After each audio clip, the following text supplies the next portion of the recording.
Wala kang halaga sa pamilyang ito, Maribel. You are just a maid with a wedding ring, and frankly, I am tired of seeing your face. Ang bawat salitang binitawan ni Mark ay tila mga tipak ng yelo na bumabagsak sa dibdib ni Maribel. Nakatayo siya sa gitna ng kanilang malawak na sala, ang lugar na 3 taon niyang pinangalagaan, pinaligiran ng samyo ng paboritong pabango ng kanyang asawa. Ngunit sa sandaling ito, ang tanging nalalanghap niya ay ang mapait na amoy ng pagtataksil. Ang pluma sa kanyang kamay ay tila naging kasing bigat na isang sako ng semento. Hindi niya magawang igalaw ang kanyang mga daliri habang nakatitig sa puting papel na may pamagat na annulment of marriage. Huwag ka nang mag-inarte, Maribel. Pipirmahan mo lang yan. Then you can go back to being the nobody that you were before I met you. Dagdag pa ni Mark habang abala sa pag-aayos ng kanyang mamahaling relo, ni hindi sulya pa ng asawang namumutla sa kanyang harapan. Bakit, Mark? Saan ako nagkulang? Ang mahinang tanong ni Maribel, ang kanyang boses ay tila isang marupok na sinulid na anumang sandali ay mapuputol. 3 taon. I gave up everything for you. I served your mother. I took care of this house. I supported your business. Isang matunog na tawa ang kumutol sa kanyang pangungusap. Mula sa itaas ng hagdan, dahan-dahang bumaba si Doña Remedios, ang kanyang biyenan na nakasuot ng sedang buster na tila mas mahal pa sa kabuuan ng buhay ni Maribel. Ang kanyang mga mata ay naniningkit sa galit at pangungutya. Supported his business? You? Maribel, huwag mong patawanin ang mga kasambahay dito, sabi ni Doña Remedios habang nilalapitan ang manugang. Ang pera ni Mark ay galing sa sarili niyang pawis. Ikaw? Ang tanging dinala mo sa bahay na ito ay ang amoy ng kahirapan. You're just a bad luck, isang malas sa buhay ng anak ko. Look at him now. He's successful and he deserves someone better.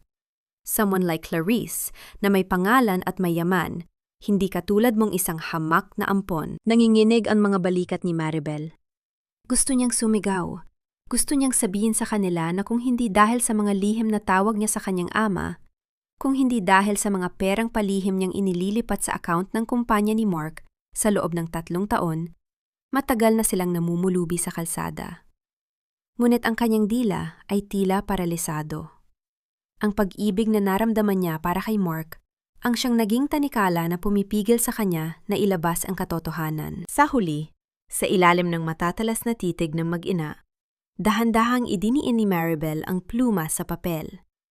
Ang bawat kurba ng kanyang lagda ay tila pagguhit ng sarili niyang kamatayan. Nang matapos, dahan-dahan niyang inilapag ang panulat. Tapos na, bulong niya. Good. Now, get your things and leave. Ayaw kong makita ang mga basahan mo sa loob ng kwarto ni Mark bago dumating ang gabi. Ang utos ni Doña Remedios, bago tumalikod na tila isang reynang nagwagi sa digmaan. Bit-bit ang isang maliit at lumang maleta na tila sumisimbolo sa kanyang pinagmulan, dahan-dahang naglakad si Maribel patungo sa malaking gate ng mansyon. Ang langit ay nagsisimulang magdilim. Tila nakikiramay sa bigat na kanyang dinadala. Bawat hakbang niya palayo sa bahay na itinuring niyang tahanan ay tila pagpunit sa kanyang kaluluwa. Ngunit nang marating niya ang labas ng gate, isang serye ng malalakas na pagsabog ang bumasag sa katahimikan ng gabi. Napatigil si Maribel at dahan-dahang lumingon. Sa itaas ng mansyon ng mga De Vega, ang langit ay biglang nagliwanag. Maraming kulay ng pula, asul, at ginto ang sumabog sa papawid. Mga paputok. Sa balkonahe ng mansyon, nakita niya sina Mark at Doña Remedios na may hawak na baso ng wine, nakatingala sa langit at nakangiti. Ang mga paputok na iyon ay hindi para sa anumang okasyon ng kumpanya. Yon ay selebrasyon para sa kanyang pag-alis. Ipinagdiriwang nila ang kanyang pagkawala na tila ba isang sumpa ang sa wakas ay naglaho. Ang amoy ng pulbura ay humalo sa lamig ng papalapit na ulan. Ang mga kapitbahay ay nagsimulang magsilabas, nagbubulungan habang nakatingin sa kanya. Ang babaeng pinalayas habang ang langit ay nagbubunyi. Ang kahihiyan ay tila isang apoy na sumunog sa natitira niyang danggal. Ang luha na kanina pa niya pinipigilan ay tuluyan ng pumatak, humahalo sa mga unang butil ng ulan na bumabagsak sa kanyang muka. Ang tanging naririnig niya ay ang tunog ng selebrasyon sa kanyang likuran at ang pintig ng sariling puso na tila unti-unting nadudurog sa bawat segundong lumilipas. Siya ay mag-isa, basa sa ulan, at walang matuluyan. Sa gitna ng kanyang kawalan ng pag-asa, isang itim at eleganteng sasakyan ang dahan-dahang huminto sa tapat mismo ng kalsada kung saan siya nakatayo. Ang bintana nito ay dahan-dahang bumaba at isang pares ng matatalas na mata ang tumitig sa kanyang basang anyo. Princess, it's time to go home. Masyado nang mahaba ang bakasyon mo sa impyernong ito. Ang katahimikan sa loob ng sasakyan ay tila isang mabigat na kumot na bumabalot sa nanlalamig na katawan ni Maribel. Sa labas ng bintana, ang mga ilaw ng lungsod ay nagiging malabong guhit dahil sa rurok ng ulan at sa mga luhang hindi pa rin tumitigil sa pag-agos mula sa kanyang mga mata. Sa bawat pag-ikot ng gulong palayo sa mansyon ng mga De Vega, naramdaman niya ang unti-unting pagpunit ng huling hibla ng ugnayan niya sa lalaking minahal niya nang higit pa sa kanyang sarili. Uminom ka muna ng mainit na tubig, prinsesa. Kanina ka pa nanginginig, ang malambing na tinig ni Mang Segundo, ang matapat na driver ng kanyang ama na siyang sumundo sa kanya. Hindi ito ang unang pagkakataon na nakita siya nitong wasak. Ngunit ito ang unang pagkakataon na nakita siya nitong tuluyan ng sumuko. Hindi nakasagot si Maribel. Ang kanyang mga daliri ay mahigpit na nakakapit sa isang maliit na panyo, ang tanging bagay na natira sa kanya na hindi nabahiran ng karangyaan ng mga De Vega. Ang bawat pagsabog ng paputok na narinig niya kanina ay tila nag-iwan ng sugat sa kanyang pandinig.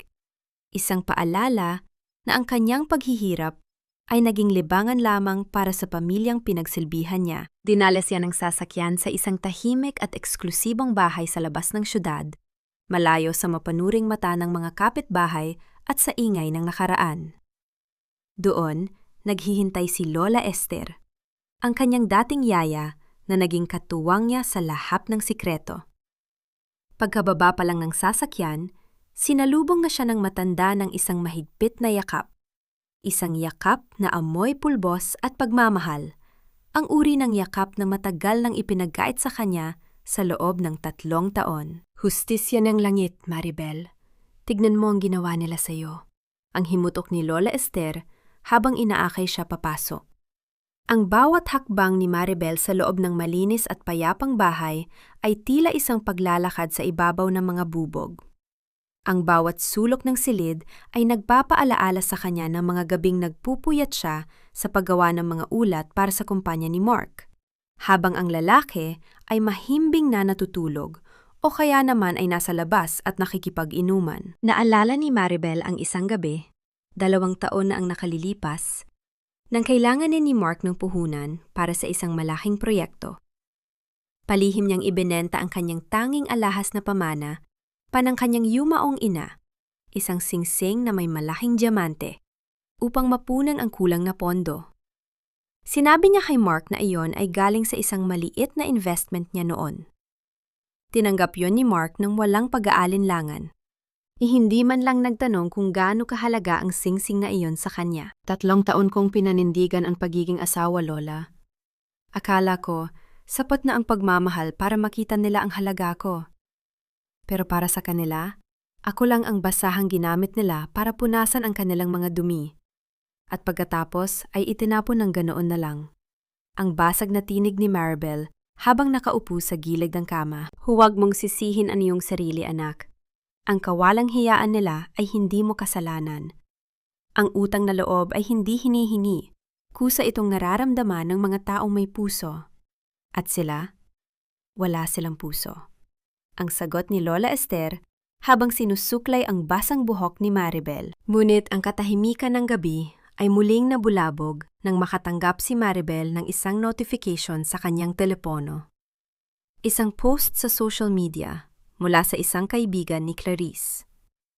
Doon, nakita niya ang isang larawan ni Mark at Clarice na magkayakap sa loob ng master bedroom. Ang kwartong siya mismo ang nag-ayos at nagpabango. Ang caption ay tila isang lason na dahan-dahang pumatay sa natitira niyang pasensya. Finally, the trash is out. Welcome home, the real queen. Nanigas ang buong katawan ni Maribel. Ang sakit ay dahan-dahang napalitan ng isang malamig at matalim na galit. Sa loob ng 3 taon, pinili niyang maging anino para magningning si Mark. Pinili niyang maging mahirap sa paningin ng iba para hindi masapawan ang ego ng kanyang asawa. Pero ngayon, napagtanto niya na ang kanyang kababaang loob ay naging lisensya nila para tapakan ang kanyang pagkatao. Dahan-dahang tumayo si Maribel at naglakad patungo sa isang lumang cabinet sa dulo ng silid.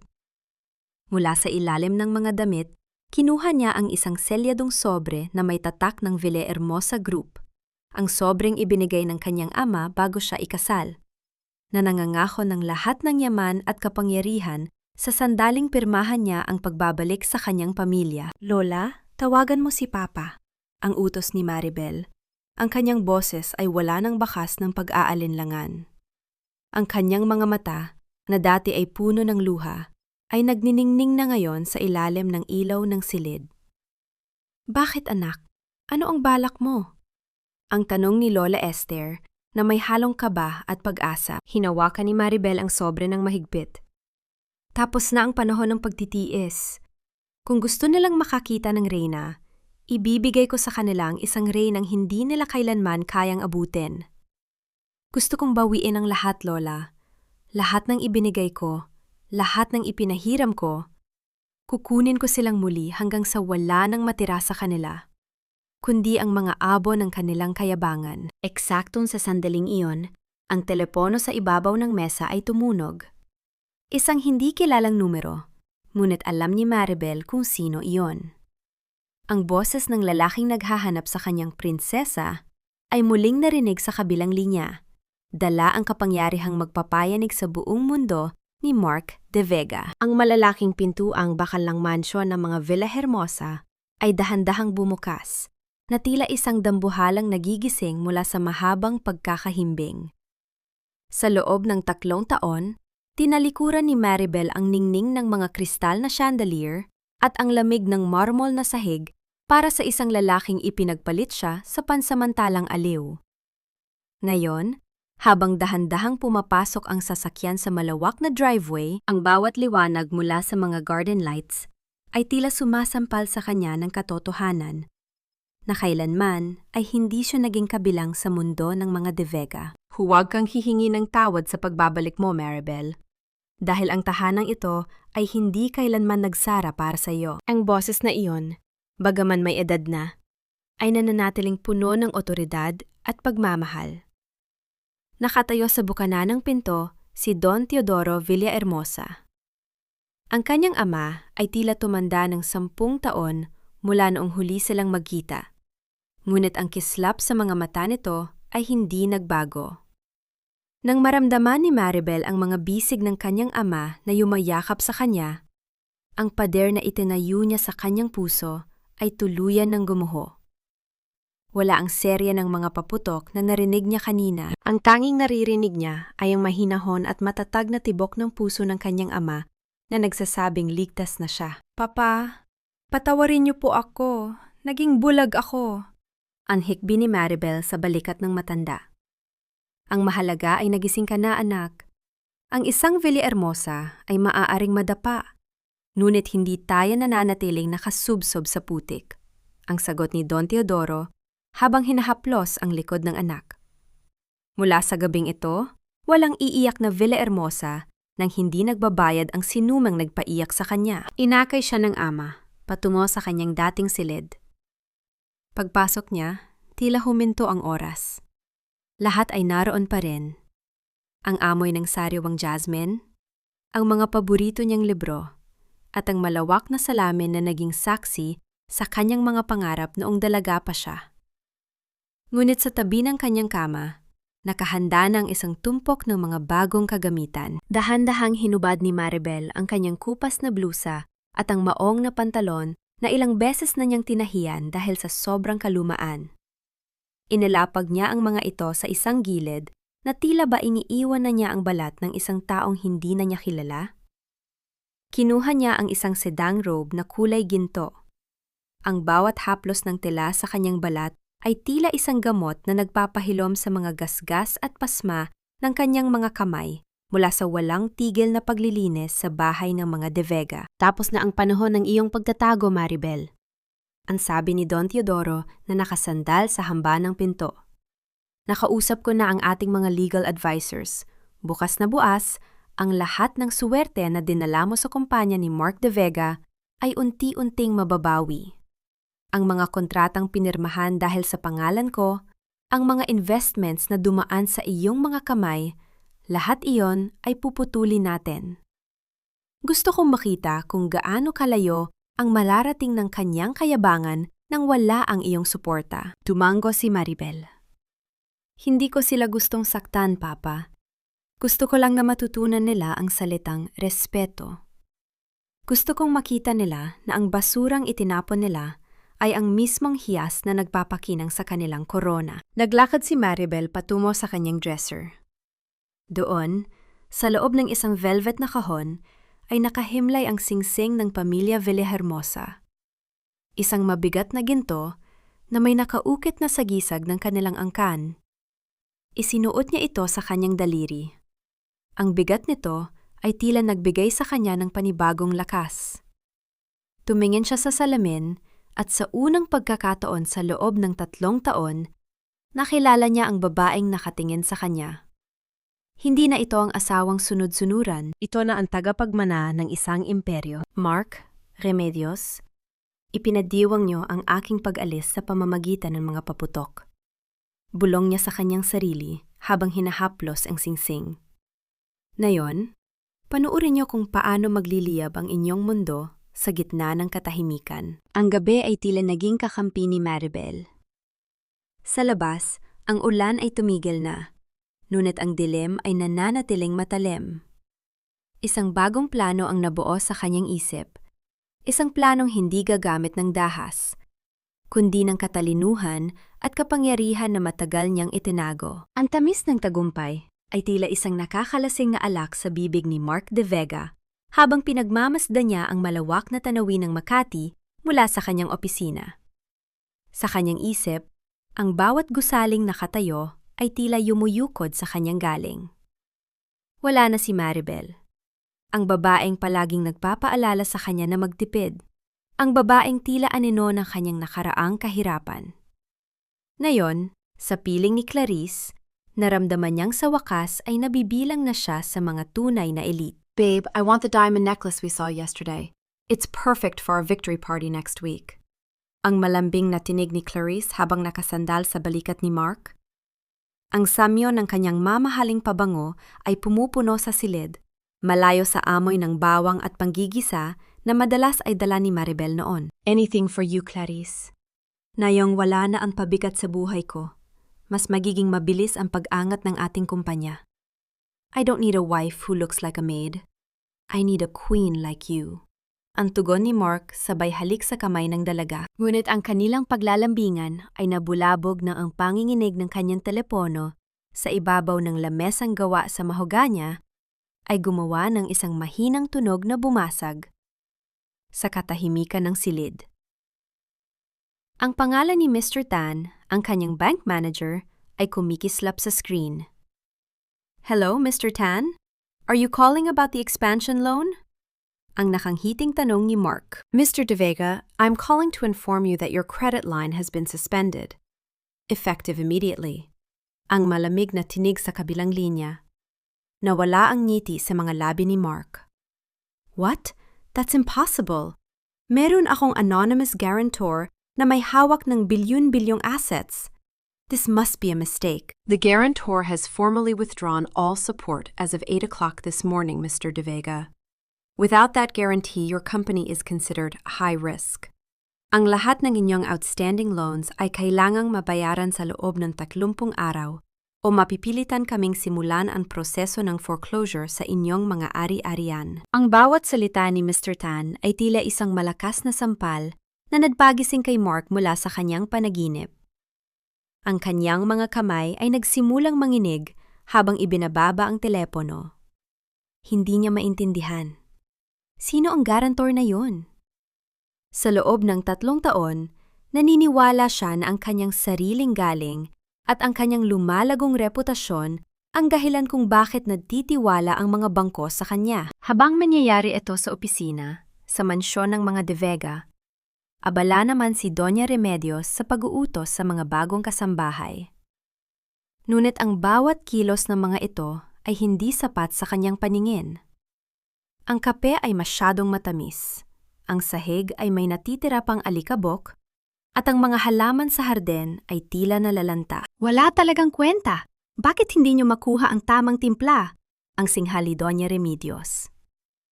Sa kaibuturan ng kanyang puso, naalala niya kung paano basahin ni Maribel ang bawat gusto niya nang hindi na kailangang utusan.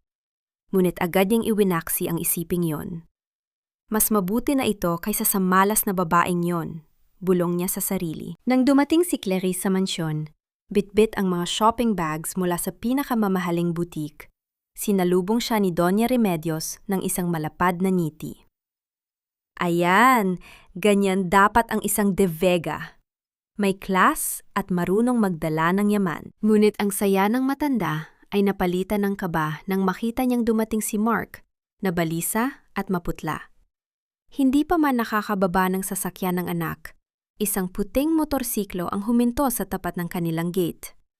Isang lalaking nakasuot ng uniforme ang nag-abot ng isang malaking sobreng kulay puti. Ang tunog ng pagpunit ng papel ay tila kasing lakas ng isang kulog sa pandinig ni Mark. Sa loob ng sobre, ang salitang foreclosure ay nakasulat sa malalaking titik na tila isang hatol ng kamatayan. Ang kanilang mansyon, ang bahay na itinuturing nilang simbolo ng kanilang tagumpay, ay kukunin na ng bangko sa loob ng 1 linggo. Eksaktong 1 linggo, matapos ang maluhong selebrasyon ng paputok na nagdaboy kay Maribel, ang pamilya De Vega ay nakatitig sa isang katotohanang hindi nila kayang tanggapin. Ang swerte na akala nila ay sa kanila ay dahan-dahan palang lumalakad palayo kasabay ng babaeng kanilang hinamak. Hindi ako kumuha ng bagong manugang para lang maging display sa sala, Clarice. 1 linggo na tayong walang matinong almusal. Ang tinig ni Doña Remedios ay kasing talas ng isang bagong hasang kutsilyo habang nakatayo siya sa gitna ng kusinang tila dinaanan ng isang malakas na bagyo. Ang mga plato sa lababo ay nagtatambak na at ang sahig ay malagkit na sa mga natapong likido na walang sinumang nag-abalang punasan. Ang bawat sulok ng mansyon na dating nagniningning sa ilalim ng mga kamay ni Maribel ay unti-unti nang nababalot ng dumi at kaguluhan. Si Clarice, na nakaupo sa hapagkainan habang abala sa pag-aayos ng kanyang kuko, ay hindi man lang nag-angat ng tingin. Ang kanyang muka ay puno ng inis at pagkabagot. Tita, please, I told you, I am a model. My hands are for cameras and runways, not for scrubbing your greasy pans. Ang malamig na sagot ni Clarice.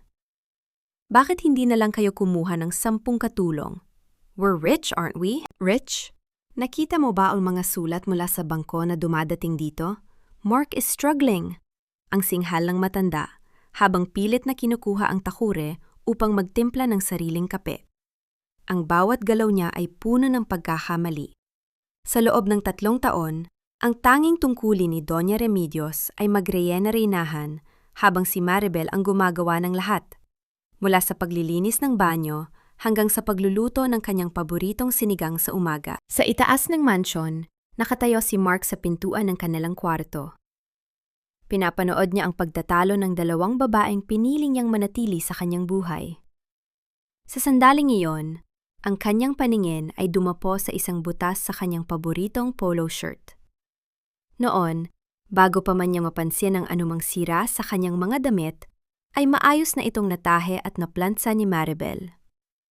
Naalala niya ang mga gabing nakikita niya ang asawa na nakayuko sa ilalim ng maliit na lampara. Matiyagang inaayos ang bawat hibla ng kanyang mga gamit. Isang matinding pangungulila ang biglang humaplos sa kanyang dibdib. Ngunit agad niya itong itinaboy. Hindi. Maribel was a burden. A low-class woman who didn't fit in my world. Ang bulong niya sa kanyang sarili. Pilit na kinukumbinsi ang sariling puso na tama ang kanyang desisyon. Samantala, sa loob ng makintab at modernong boardroom ng Villa Hermosa Group, isang kakaibang aura ang namamayani. Ang lahat ng mga direktor at matataas na opisyal ay tahimik habang nakikinig sa presentasyon ng isang babaeng nakasuot ng itim na business suit. Ang kanyang buhok ay maayos na nakapusod at ang bawat salitang lumalabas sa kanyang mga labi ay puno ng talino at kapangyarihan. Siya si VP Marie, ang misteryosong anak ni Don Teodoro na ngayon lang nagpakita sa publiko. Walang sinuman sa silid na yon ang makakapag-akalang ang babaeng ito ay ang parehong babaeng pinalayas at inalipusta sa loob ng isang maliit na mansyon sa kabilang panig ng lungsod. Si Maribel ay tila muling ipinanganak.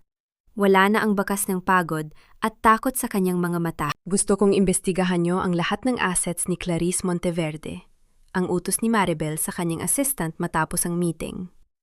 Ang kanyang tinig ay malamig at walang bahid ng emosyon. Sinasabi niya sa lahat na siya ay tagapagmana ng isang malaking kumpanya sa ibang bansa. I want to know the truth. Habang lumalalim ang gabi, isang ulat ang dahan-dahang inilapag sa lamesa ni Maribel. Sa loob ng mga dokumento, nahanap niya ang katotohanang matagal nang itinatago ni Clarice. Ang babaeng ipinalit ni Mark sa kanya ay hindi isang mayamang heiress. Si Clarice ay isang baon sa utang na social climber na gumagamit lamang ng iba't ibang pangalan upang makapanloko ng mga lalaking naghahanap ng yaman at ganda. So Mark, akala mo ay nakahanap ka ng ginto. Ngunit isang pirasong basahan pala ang ipinalit mo sa diamante. Ang bulong ni Maribel habang nakatanaw sa mga ilaw ng Makati mula sa kanyang penthouse office. Ngunit ang hindi alam ni Maribel, sa isang madilim na sulok ng hardin ng mga De Vega, ay abala si Clarice sa pakikipag-usap sa isang lalaki sa telepono. Ang kanyang tinig ay puno ng kaba at pakiusap. Please, give me more time. Kapag nakuha ko na ang kontrol sa huling account ni Mark, babayaran ko ang lahat ng utang ko sa inyo. Huwag niyo lang sasabihin sa kanya ang tungkol sa bata. Ang pabulong na pahayag ni Clarice habang mabilis na lilingon-lingon sa paligid, sinisiguradong walang nakikinig sa kanyang lihim. Ang gabi ay tila nababalot ng mga lihim na handang sumabog anumang sandali. Ang maskarang suot ni Clarice ay dahan-dahan ng nagkakabitak, habang si Maribel ay nagsisimula ng humabi ng isang bitag na walang sinuman sa mga De Vega ang makakatakas. Talagang wala kang kahihiyan, Maribel. Mula sa pagiging katulong sa bahay ko, ngayon naman ay isa ka ng simpana ng isang matandang mayaman. Ang boses ni Mark ay umalingaw-ngaw sa loob ng marangyang dining hall ng Dustin Heights, isang eksklusibong restaurant na para lamang sa pinakamayayamang tao sa bansa.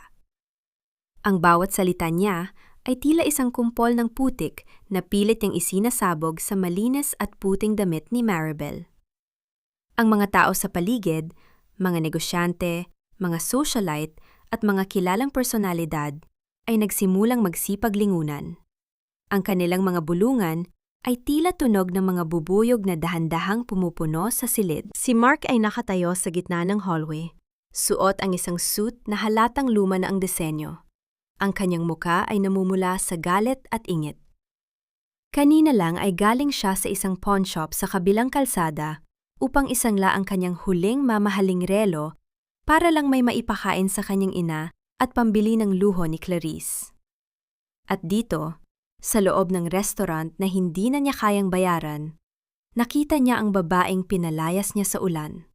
Nakaupo sa pinakamahal na table, nakatalikod sa kanya, at kaharap ang isang matandang lalaking may otoridad. "Humarap ka sa akin!" ang sigaw ni Mark, dahan-dahang lumalapit sa mesa. Ang bawat hakbang niya ay puno ng pot. "Akala ko ba ay mahal mo ako? Akala ko ba ay tapat ka? Isang linggo pa lang ang nakakalipas matapos nating maghiwalay, Nakahanap ka na agad ng sponsor mo? Sabagay, saan ka pa nga ba pupunta? Wala ka namang utak, wala ka namang pera. Ang tanging puhunan mo lang ay ang iyong katawan. Dahan-dahang ibinaba ni Maribel ang kanyang wine glass. Ang tunog ng kristal na dahan-dahang, sumasayad sa ibabaw ng lamesang may sapin na puting lino, ay tila isang hudyat ng katahimikan. Hindi siya nanginig, hindi siya natakot. Sa halip, isang banayad na ngiti ang sumilay sa kanyang mga labi, habang dahan-dahan siyang humaharap sa kanyang dating asawa. Ang bawat mata sa loob ng restaurant ay tila huminto sa pagkurap. Ang Maribel na nakikita ni Mark na yon ay hindi ang babaeng may amoy ng bawang at may mga kamay na magaspang mula sa paglalaba. Ang babaeng nasa harap niya ay nakasuot ng isang midnight blue na gown. Ang kanyang balat ay nagniningning sa ilalim ng mga chandelier. At sa kanyang leeg ay nakasabit ang isang diamanteng tila nagnanakaw ng lahat ng liwanag sa silid. Mark! Ang mahinahong tugon ni Maribel. Ang kanyang boses ay tila isang malambing na musika, ngunit may talas ng isang espada.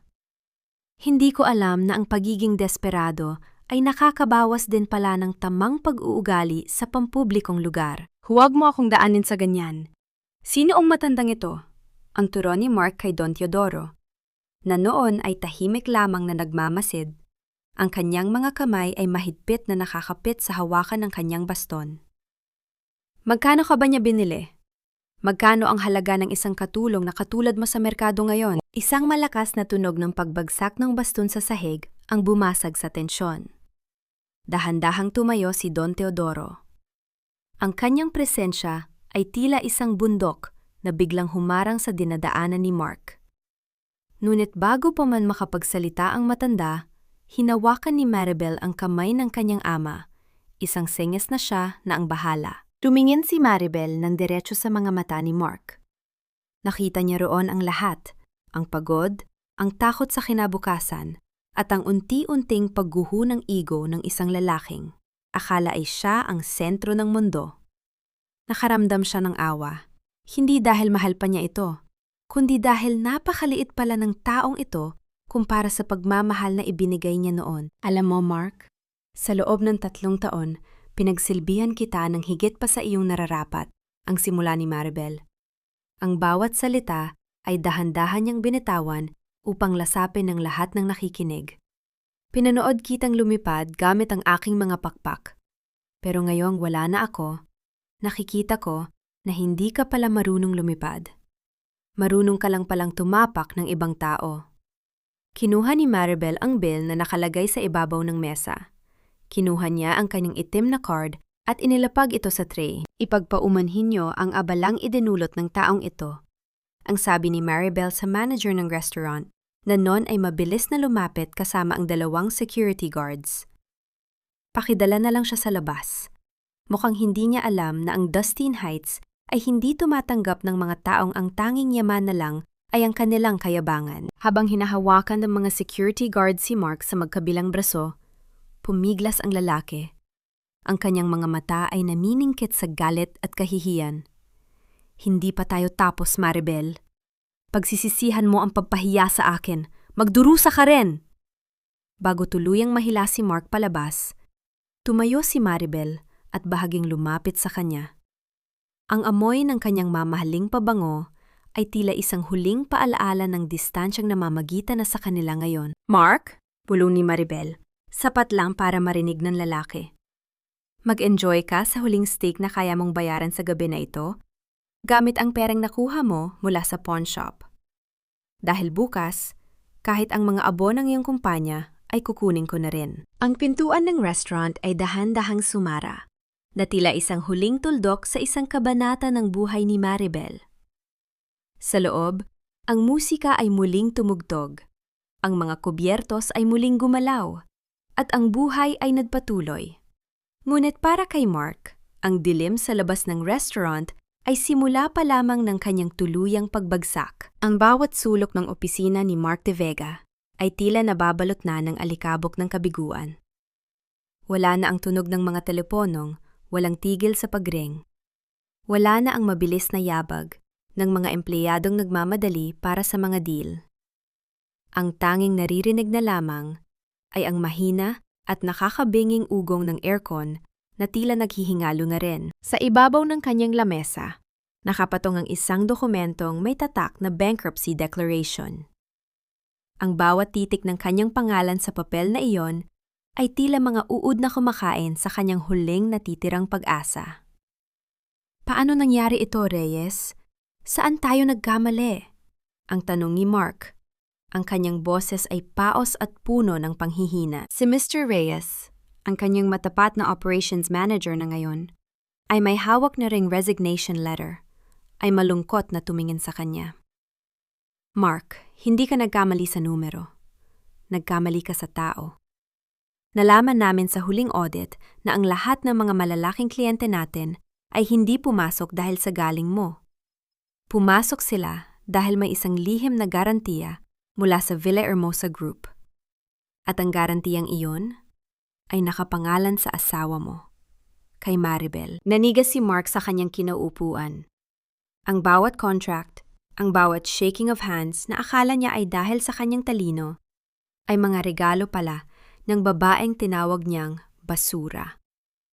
Ang lahat ng kanyang koneksyon ay tila mga hibla ng sinulid na pinutol ni Maribel sa isang iglap nang siya ay umalis. Pag-uwi niya sa mansyon, sinalubong siya ng isang eksenang mas masahol pa sa bangkarot.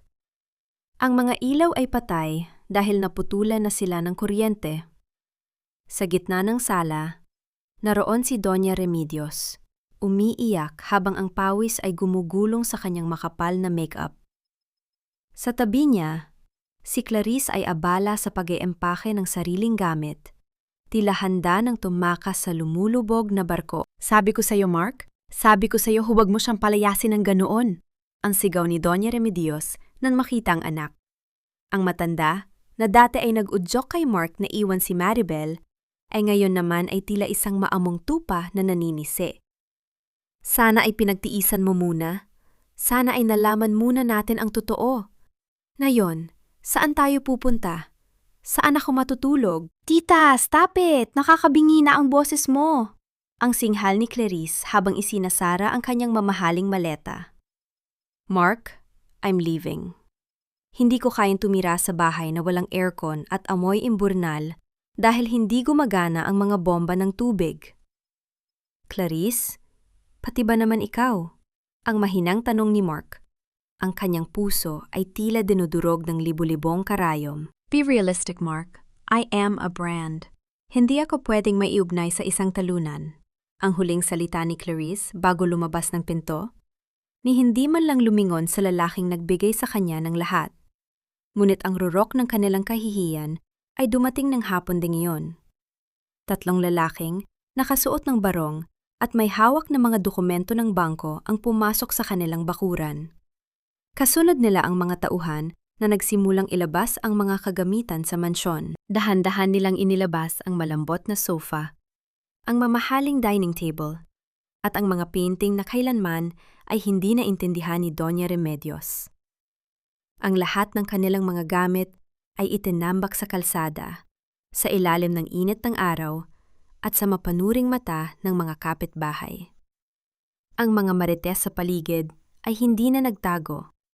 Kinuha pa ang kanilang mga telepono upang i-record ang pagbagsak ng mga De Vega. Eksaktong 3 linggo, matapos nilang sindihan ang mga paputok para itaboy si Maribel, si Mark at ang kanyang ina ay nakaupo na ngayon sa ibabaw ng kanilang mga nakatumpok na gamit sa gilid ng kalsada.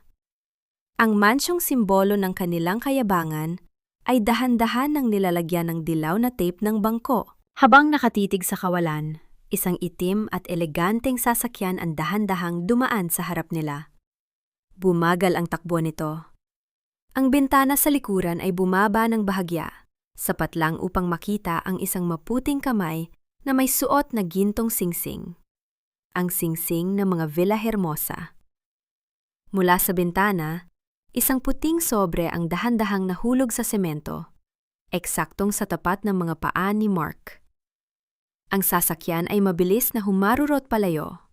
Nag-iiwan ng usok na tila isang huling pangungutya. Nangiinginig na pinulot ni Mark ang sobre.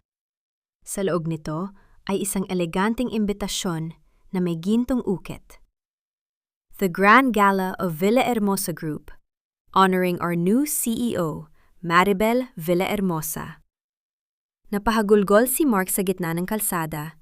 Ang kanyang no ay sumadsad sa malamig na imbitasyon. Ang utang na loob na kailanman ay hindi niya kinilala, ay ngayon ay bumalik upang salyuhan ang kanyang tuluyang pagkawasak. Ang katahimikan sa loob ng sementeryo ay tila isang gamot na dahan-dahang nagpapahilom sa mga sugat sa puso ni Maribel. Sa harap ng puntod ng kanyang ina, nakaupo siya sa damuhan, hinahayaan ang malamig na simoy ng hangin na humaplos sa kanyang mga pisingi. Wala ang ingay ng lungsod, wala ang bulyaw ni Doña Remedios, at wala ang malamig na pakikitungo ni Mark. Dito, sa tabi ng puntod na napapalibutan ng mga sariwang bulaklak na puting rosas, naramdaman ni Maribel ang isang uri ng kalayaan na hindi kayang bayaran ng anumang yaman. Patawad ma, ang bulong niya. Ang kanyang tinig ay halos hindi marinig sa gitna ng huni ng mga ibon. 3 taon kong hinayaang maging abo ang aking sarili para lang mapanatiling mainit ang tahanan ng ibang tao. Nakalimutan kong ako rin ay kailangang alagaan. Nakalimutan kong ako ay anak mo. Isang Villahermosa na pinalaki sa pagmamahal at danggal. Hinaplos niya ang malamig na marmol ng puntod. Sa sandaling yon, hindi siya ang CEO ng isang malaking kumpanya. Siya ay isang anak na naghahanap ng kalinga. Ngunit sa halip na luha ng pait, ang pumatak sa kanyang mga mata ay luha ng pagtanggap. Tinatanggap niya na ang kanyang nakaraan ay bahagi na ng kanyang pagkatao. Ngunit hindi ito ang magdidikta ng kanyang kinabukasan. Nang bumalik siya sa mansyon ng mga Villahermosa, nadatnan niya ang kanyang ama sa balkonahe, dahan-dahang umiinom ng tsaa habang pinapanood ang paglubog ng araw. Ang bawat kulay ng langit, mula sa kahel hanggang sa lila, ay tila sumasalamin sa mga yugto ng buhay na pinagdaanan ni Maribel. Papa, sapat na ba ang ginawa ko? Ang tanong ni Maribel habang tumatabi sa ama. Minsan, natatakot ako na baka nagiging katulad na rin nila ako. Puno ng galit at paghihigante. Tumingin si Don Teodoro sa kanyang anak. Ang kanyang mga mata ay puno ng karunungan. Anak, ang pagpapatawad ay hindi para sa kanila. Ang pagpapatawad ay para sa iyo, upang hindi mo nadalhin ang bigat ng kanilang mga kasalanan. Ngunit ang hustisya ay ibang usapan. Ang tadhana ay may sariling paraan ng pagtuturo ng leksyon. Hindi mo sila sinasaktan. Hinahayaan mo lang silang anihin ang mga bining itinanim nila sa loob ng 3 taon. Tumango si Maribel. Ramdam ang bigat na unti-unting nawawala sa kanyang dibdib. Gusto ko nang matapos ito, Papa. Sa Grand Gala, ilalatala ko ang huling kabanata ng aming kwento. Dumating ang gabi ng paghahanda. Sa loob ng kanyang malawak na silid, nakasabit ang isang gintong gown na tila hinabe mula sa mga sinag ng araw. Ang bawat tahi nito ay pulido, ang bawat diamanteng nakakabit ay nagniningning ng may katapatan. Dahan-dahang isinuot ni Maribel ang gown. Ang haplos ng tela sa kanyang balat ay hindi na nagpapaalala sa kanya ng kanyang kahinaan, kundi ng kanyang kapangyarihan. Tumingin siya sa salamin. Ngunit sa pagkakataong ito, hindi ang gown ang kanyang pinagmasdan. Dahan-dahan niyang itinaas ang kanyang kamay at hinaplos ang kanyang sariling balat, ang kanyang mga balikat, ang kanyang leeg, at ang kanyang mga pisingi. Naramdaman niya ang init ng sariling buhay. Ang balat na ito ay nakaramdam ng hirap, pero hindi ito sumuko. Bulong niya sa kanyang sarili. Ang pusong ito ay nadurog, pero tumitibay pa rin. Ang pagkilala sa sariling halaga na hindi nakadepende sa pagiging asawa ni Mark o sa pagiging anak ni Don Teodoro. Karapat-dapat siyang mahalin dahil siya ay siya. Samantala, Sa isang madilim at masikip na paupahang kwarto sa gilid ng riles, nakatitig si Mark sa gintong imbitasyon na tila ito ang kanyang tanging pag-asa sa kalitasan. Ang amoy ng kanal at ang ingay ng mga dumadaang tren ay tila mga tinig na nangungutya sa kanyang kasalukuyang kalagayan. Ang kanyang ina ay nakahiga sa isang manipis na kutson, walang tigil sa pagdaing dahil sa init at gutom. "Pupunta ako, ma," ang sabi ni Mark. Ang kanyang mga mata ay nagniningning sa desperasyon. "Kakausapin ko si Maribel. Alam kong mahal pa niya ako. Hindi niya matitiis na makita tayong ganito. Kapag nakuha ko ang kapatawaran niya, maibabalik ko ang lahat. Magiging maayos din ang lahat." Hindi alam ni Mark na ang imbitasyong hawak niya ay hindi isang pintuan patungo sa kaligtasan, kundi isang salamin na magpapakita sa kanya ng lahat ng kanyang pagkakamali. Ang Grand Gala ay hindi gabi ng pagbabalik, kundi gabi ng huling pagpapaalam. "Hindi tayo nababagay dito, Mark. Tignan mo ang mga tingin nila sa atin. Tila tayo ay mga basurang pumasok sa isang palasyo." Ang boses ni Doña Remedios ay naninghinig. Hindi dahil sa lamig ng aircon sa loob ng engrandeng ballroom, kundi dahil sa matinding hiya na dahan-dahang lumalamon sa kanyang pagkatao. Ang kanyang suot na gown ay ang huling desenteng damit na natira sa kanya. Ngunit ito ay halatang luma at may amoy ng amag mula sa pagkakatago sa isang masikip na paupahan.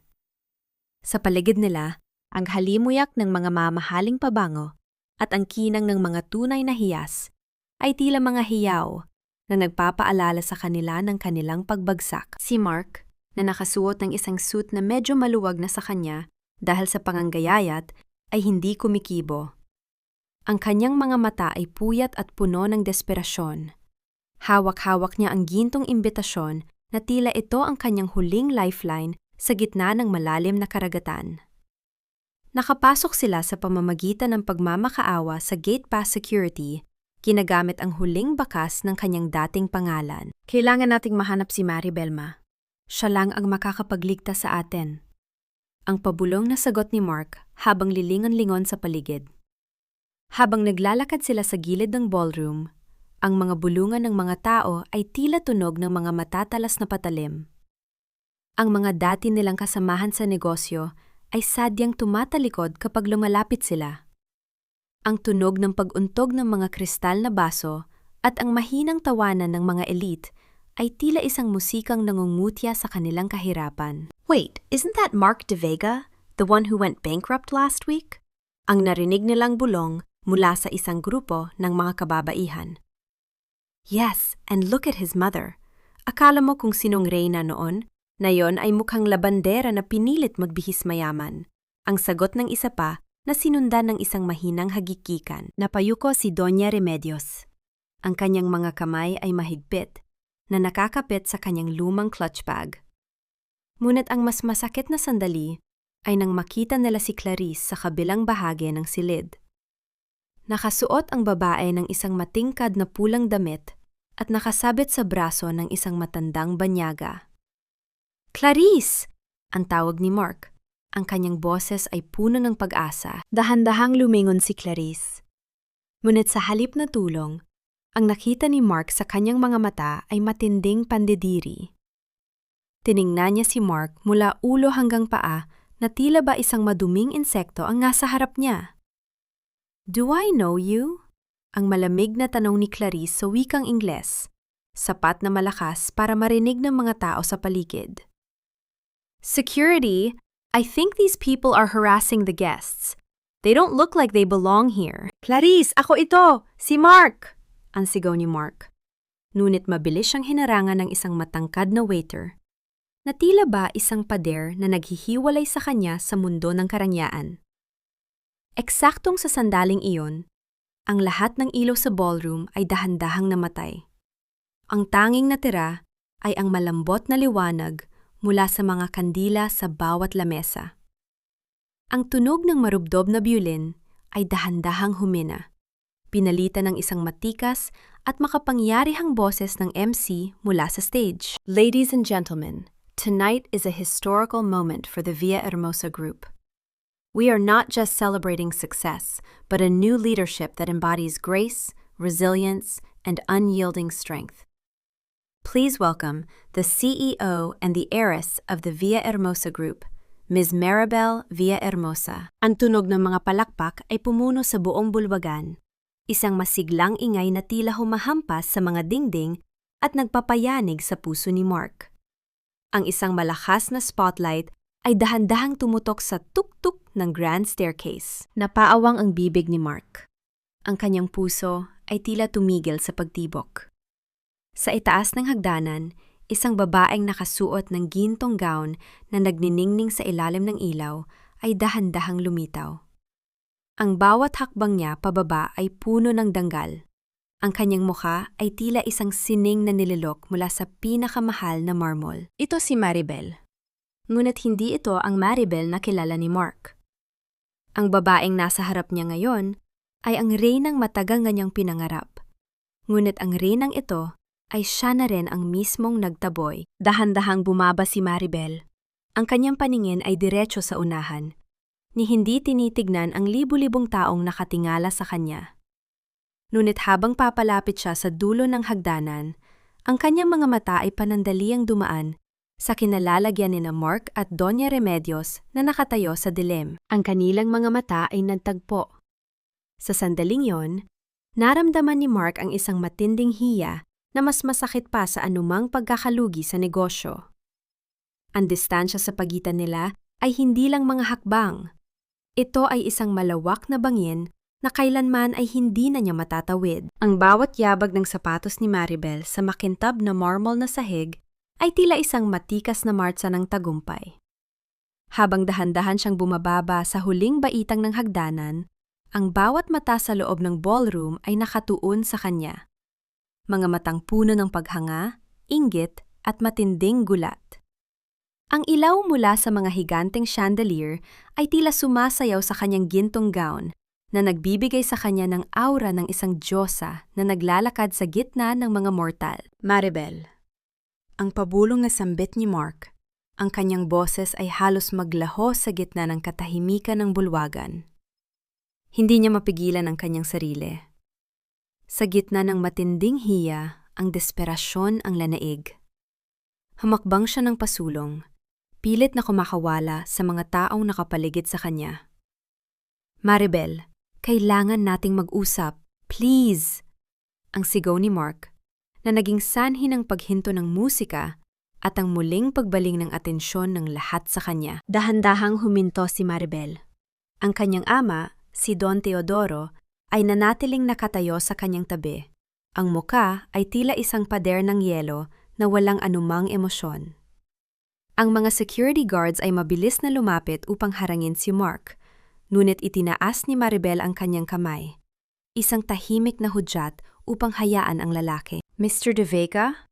Ang panimula ni Maribel. Ang kanyang boses ay hindi sumisigaw, ngunit ang bawat salita ay may bigat na tila isang hatol mula sa korte. Hindi ko alam na ang mga taong wala sa listahan ng mga panauhin ay may lakas ng loob na pumasok at mang-istorbo sa isang pribadong pagdiriwang. Anak? Maribel? Patawarin mo kami. Ang biglang pagsingit ni Doña Remedios na mabilis na lumapit sa likuran ni Mark. Ang matanda ay nagkunwaring umiiyak. Kinuha ang kanyang lumang panyo at ipinuna sa kanyang mga mata na wala namang luha. Naging bulag kami, Maribel. Alam kong mabuti ang puso mo.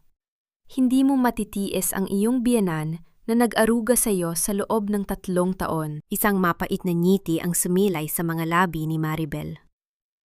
Nag-aruga? O inalila?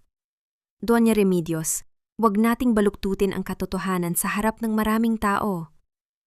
Ang 3 taon na pananatili ko sa inyong bahay ay hindi naging isang pamilya.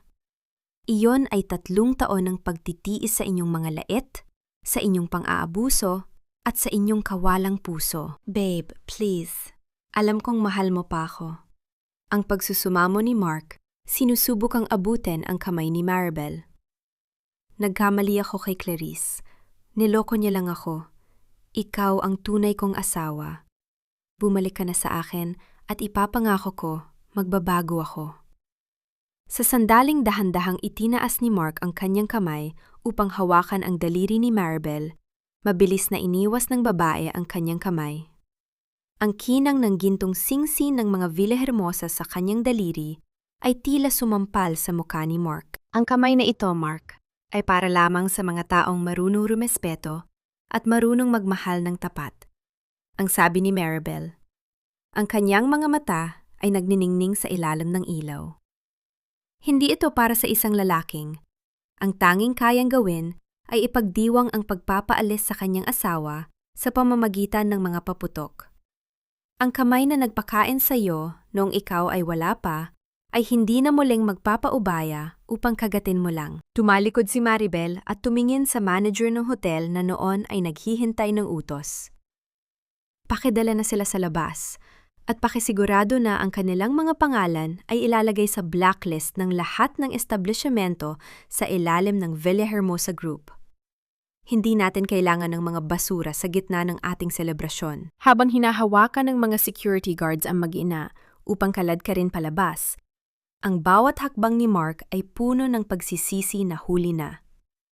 Ang huling nakita niya bago sumara ang pintuan ng ballroom ay si Maribel, na nakatayo sa tabi ng kanyang ama, taasno at nagniningning, isang reynang tuluyan ng bumangon mula sa mga abo ng kanyang nakaraan. Ang tunog ng musika ay muling pumuno sa bulwagan, at ang tawanan ng mga tao ay muling nagpatuloy.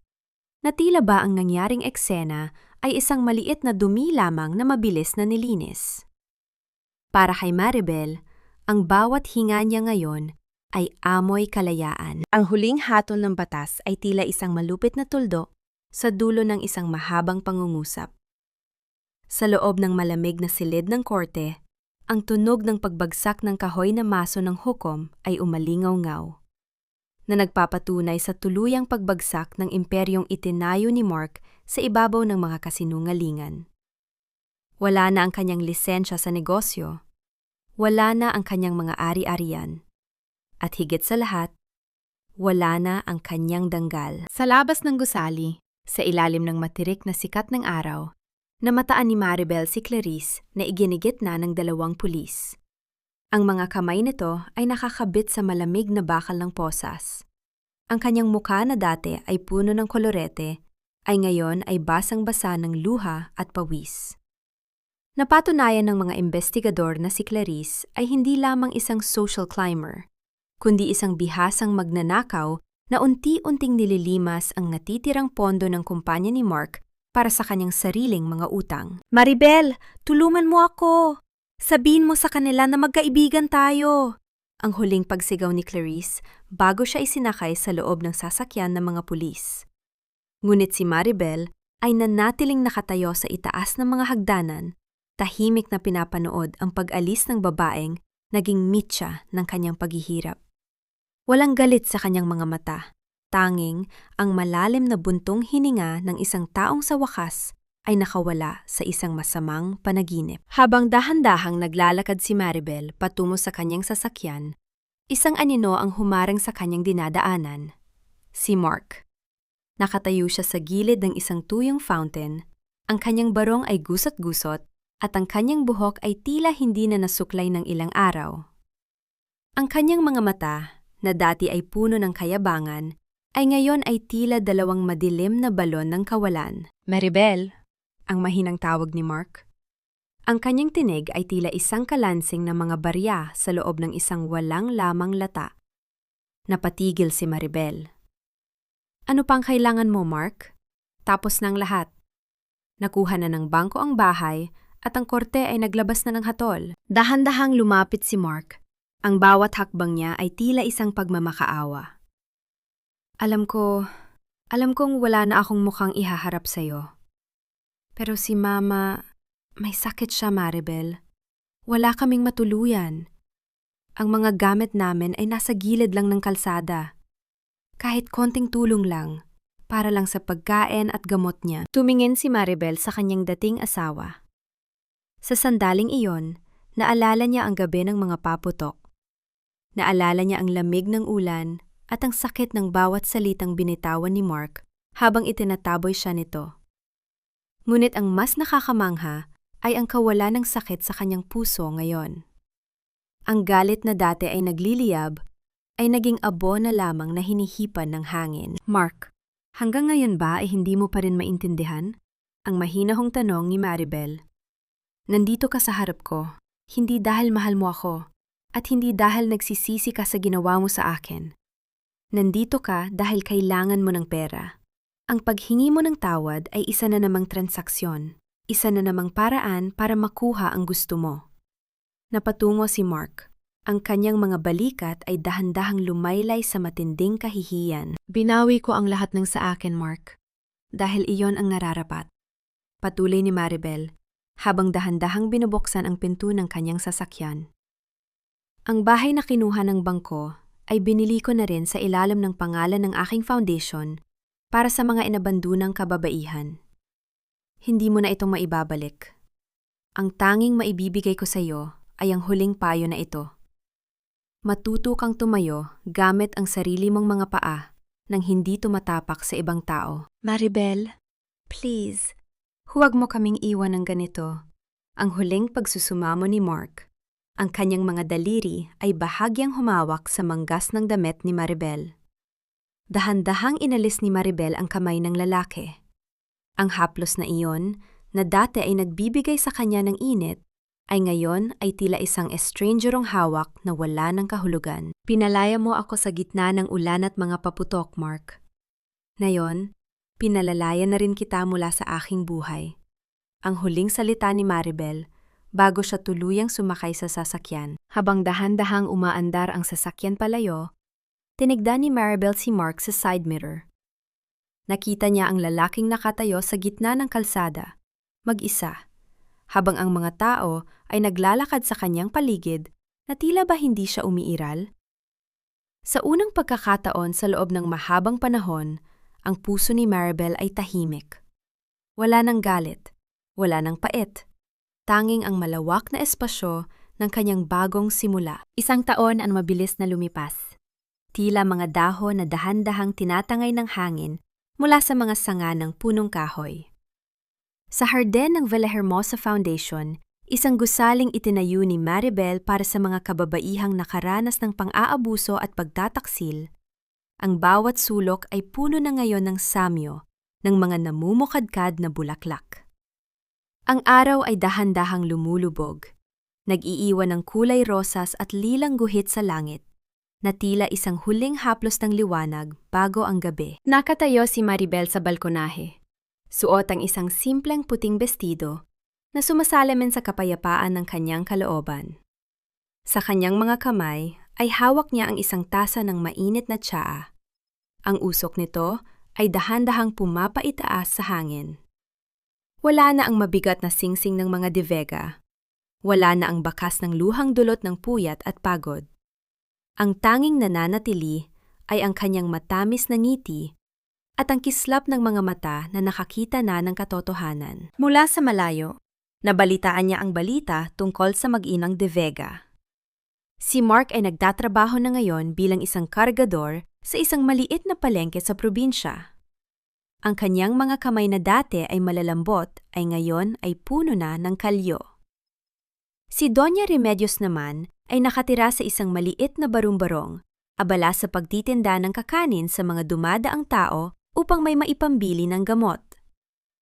Ang kanilang hiya ay naging kanilang anino, isang paalala na ang kayabangan ay walang pundasyon sa harap ng kawalan ng utang na loob. Ngunit sa kabila ng lahat, nahanap din nila ang kanilang sariling uri ng katahimikan. Isang buhay na simple, malayo sa mga wad na pangarap na sumira sa kanila. Nakahanda na ang lahat para sa selebrasyon bukas, prinsesa? Ang masayang tinig ni Lola Esther na dahan-dahang lumalapit sa kanya. Ang matanda ay tila mas bumata ang hitsura. Ang bawat kunot sa kanyang mukha ay puno ng kagalakan. Tumango si Maribel at hinawakan ang kamay ng kanyang yaya. Salamat, Lola. Salamat sa hindi pag-iwan sa akin noong ang tanging dala ko lang ay ang aking mga abo. Sa sandaling yon, napagtanto ni Maribel ang sagot sa kanyang mga katanungan. Pinatawad na ba niya si Mark? Oo.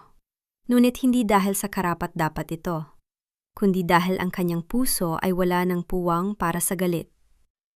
Ang pagpapatawad ay hindi pagbabalik sa nakaraan, kundi ang pagputol sa huling sinulid na nag-uugnay sa kanya sa pait. Nahanap na ba niya ang kapayapaan?